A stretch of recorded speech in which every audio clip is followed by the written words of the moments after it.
Welcome back. It is the year of royal reinventions and the Duchess of Cornwall is leading the pack. Once considered a controversial figure within the family, Camilla has turned her reputation around, now becoming one of the most loved royals. This is like driving a chariot or two.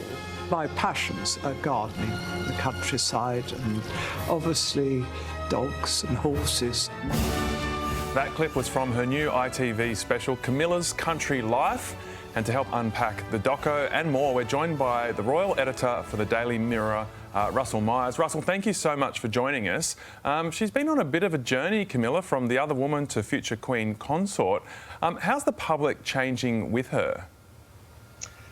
Well, you're right. Good morning, Tom. Good morning, Sylvia. Well, I think, she's put in a lot of hard yards. I mean, we're talking about in the last 20 years when Camilla was public enemy #1. There were people chasing her around supermarkets, shouting at her in the streets, and she really just got down to business. You look at the big projects she's got. She's talking about adult literacy, children in schools. She's talking about domestic violence, not only at home but abroad. I was in Rwanda a couple of weeks ago with her, and when she's speaking at the Commonwealth Heads of Government meeting, and she's really, really eloquent, and I think she's taken these causes to heart, and I think you see someone who's really taken the job to her heart, and she's made it a real big success, and I think people really, really appreciate that with Camilla. Russell, this documentary celebrating her 75th birthday aired last night in the UK. Have we gained any new insights into the Duchess of Cornwall?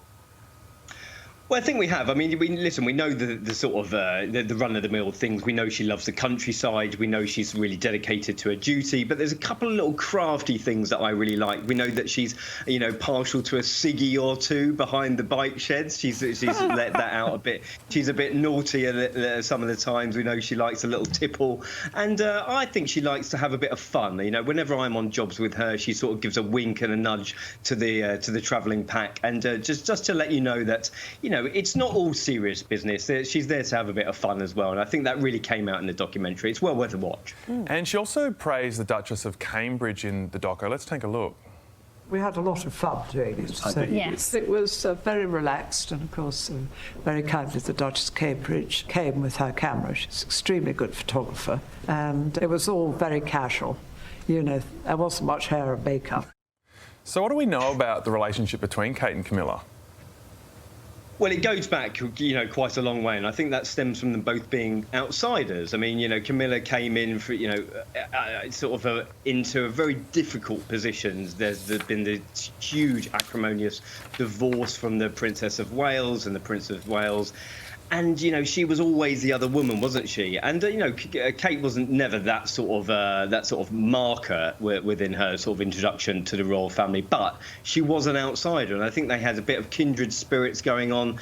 And they've just got on very, very well. And I think you see that in this Country Life magazine profile that she's taken on for her 75th birthday. And she got Kate to do the pictures. So, friends in high places when you've got someone like the Duchess of Cambridge taking the photos for you. And it worked out quite well, I think. So in other royal news this morning, Russell, Prince Charles is taking it to Diana's former butler, Paul Burrows. What's going on there? Well, it's interesting because this stems back from a letter from 2002. So we're talking 20 years ago. But this has come forward from a woman who was one of the dressers of Princess Alexandra. And she has given her letters away, and they've been sold by a collector. Now, Prince Charles is sort of rallying against Prince Paul Burrows. You will remember him because he was described as Diana's rock by himself. He then got caught up in a big court case about how he had allegedly taken a lot of sort of artifacts from the royal family.